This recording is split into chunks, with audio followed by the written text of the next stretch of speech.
In today's show, we're looking at players who might be buy low guys for fantasy basketball trades. Michael Bolton. Thanks, Josh. It's Michael Bolton here, and it's time for another episode of the Locked On Fantasy Basketball Podcast. Let's get to it. Let's get to it, indeed. You are Locked On Fantasy Basketball, your daily fantasy basketball podcast, part of the Locked On Podcast Network.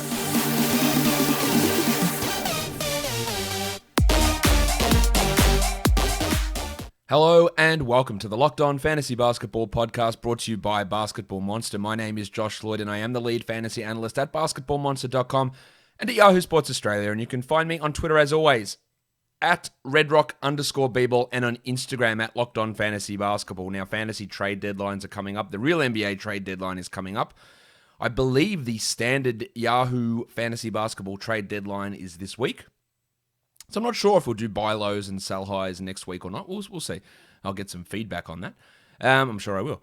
But let's talk about some buy low guys. Again, these are not players that you absolutely have to trade for. You don't trade for them at value. You don't trade for them at perceived future value. You don't trade for them at anything like that. If you can get them at a discount, then you go ahead and do it. That is how all of this shit works. So let's talk about some guys now in category leagues. And I want to start by talking about everyone's nephew, cousin, son, dad, whatever, Kevin Porter Jr. The last week of action for Kevin Porter has found him ranked as the 156th ranked player. He is now outside the top 100 on the season. Maybe the moon is unattainable. I include him here as a buy low because I know, first of all, I know what you're saying. Josh, Oladipo's getting traded. Wall's getting shut down. He's going to be to the moon. He's going to get the keys. I know what you're saying. And yes, Oladipo probably is getting traded.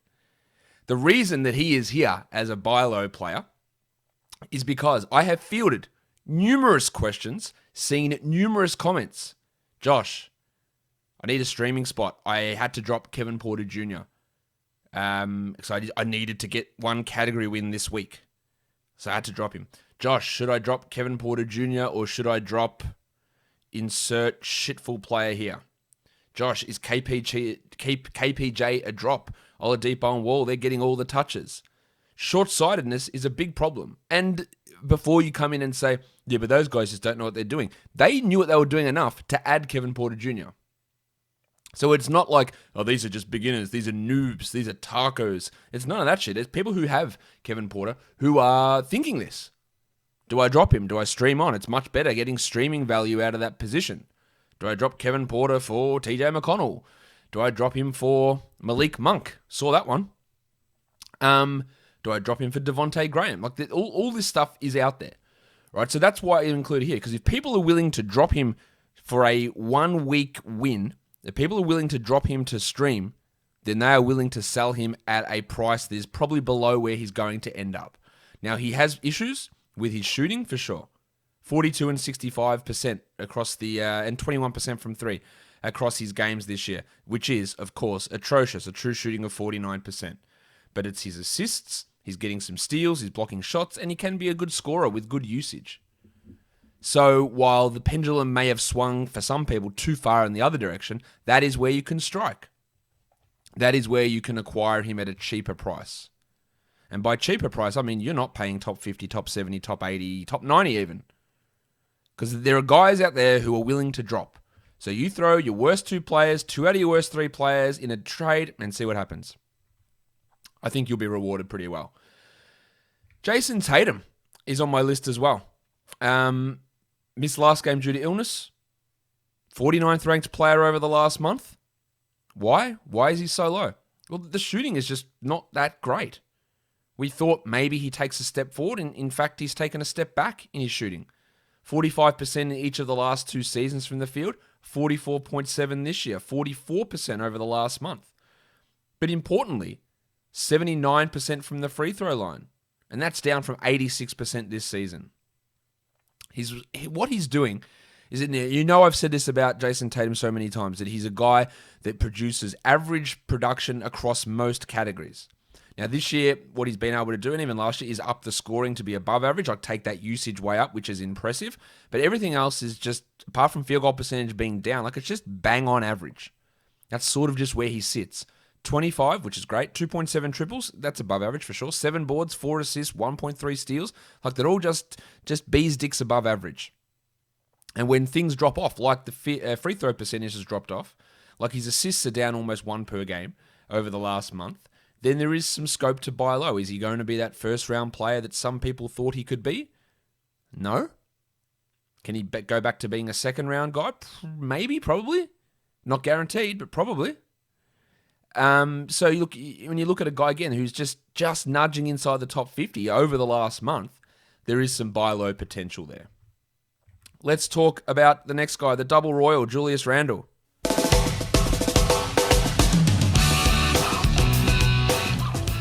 Another guy who's been a massive surprise this year, 29th ranked player overall, playing a shit ton of minutes, getting a shit ton of assists, averaging 6 per game, which is up at 7 per game over the last month.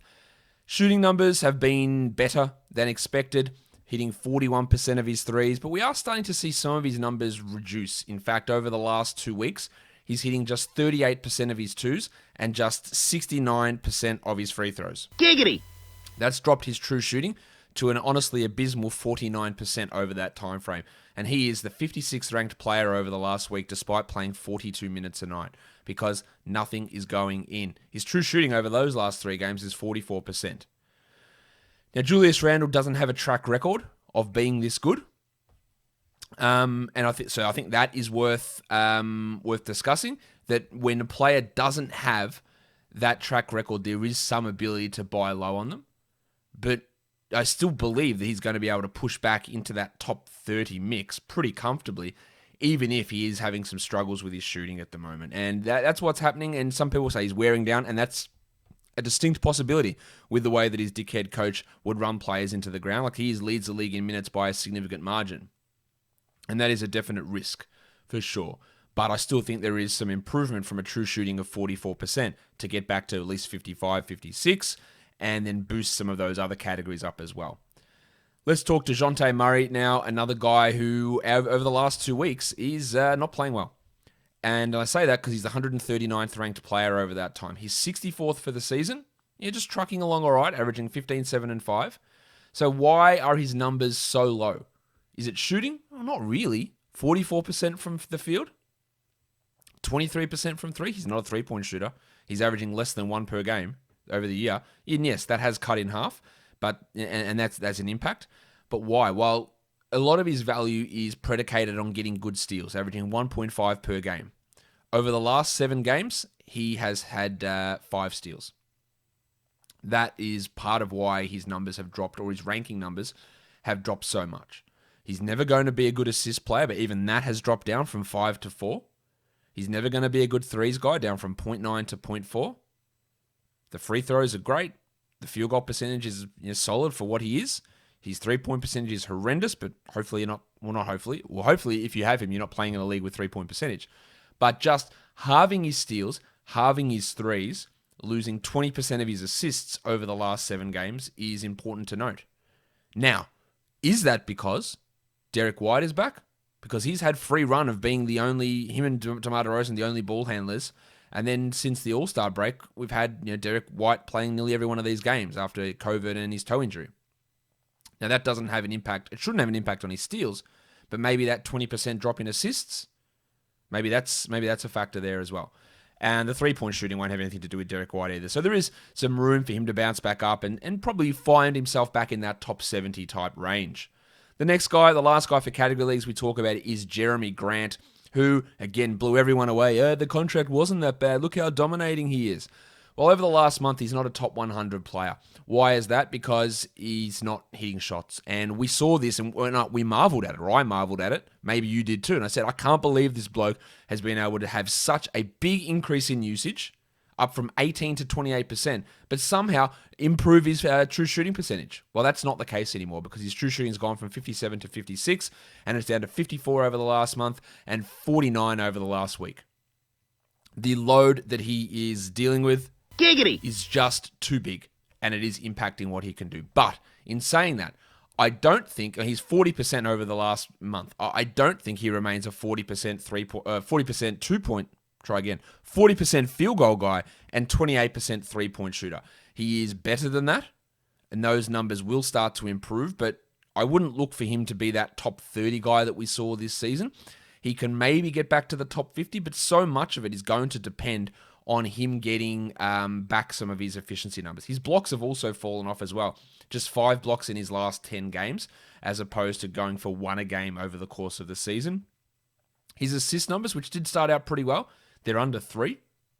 His rebound numbers, he's never been a good rebounder, but he's under 5. Realistically, what Jerami Grant is bringing us is really good scoring, really good free throws on good attempts, and really not anything else. And that's limiting his overall value. But again, I think that there is going to be some improvement there in the field goal percentage, which is really killing his value, and that'll bump him back up, but not to those pre-slump type areas. Let's look at some points leagues guys now. Khris Middleton, a little bit of a struggle at the moment. 32 fantasy points over the last 2 weeks, averaging 19, 5, and 4. That's down over 4 fantasy points from his season average. So I think he gets back to being that 36, 37 fantasy point per game player. But it is a little bit of a slump for him at the moment. Usage is staying the same. The shots just aren't going in as much.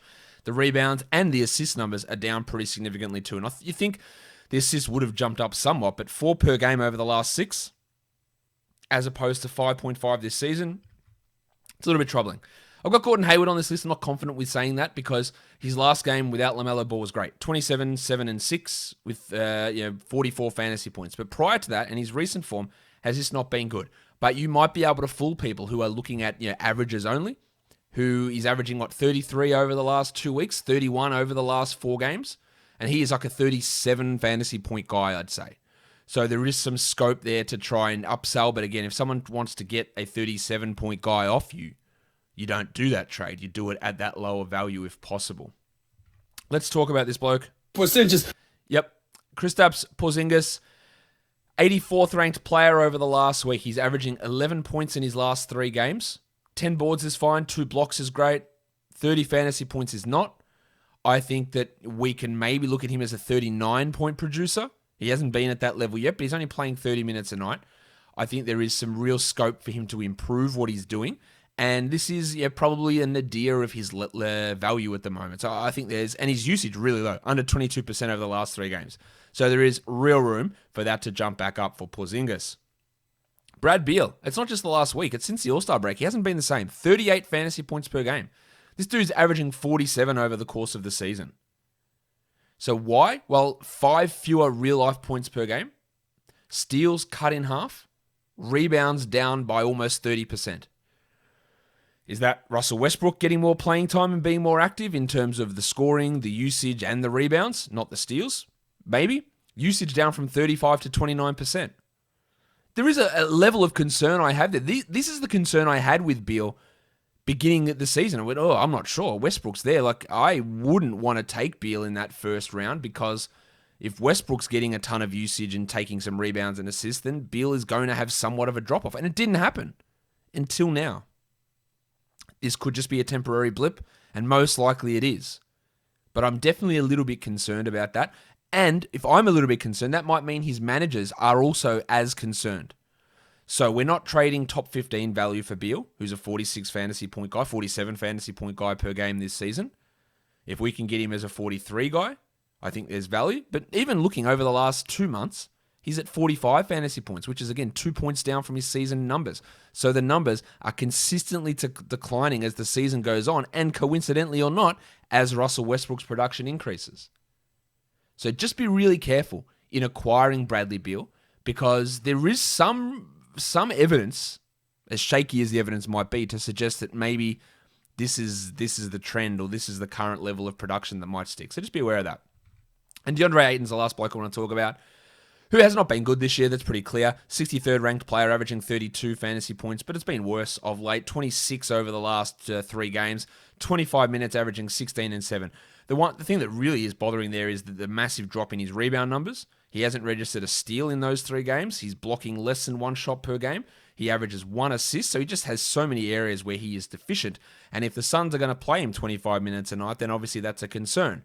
Will he get back to being a 33 fantasy point guy? I am not convinced about that. 30 fantasy points? Yeah, so if you can extract a little bit of value from the way that he's slumping and the way the minutes are coming down, then for sure, you try and do that. But just be aware, he's not going to be, I don't think, a top 20 guy or a top 40 guy from here on out. That'll do it for me today, guys. I'm sure by the time I finish recording this that a trade has gone down and something has changed the landscape of the NBA. I'll go check that in a sec, guys. Don't forget to subscribe Apple Podcasts, Google Podcasts, Stitcher, Spotify, and on YouTube, guys. We are done here. Thank you so much for listening, everyone. See ya.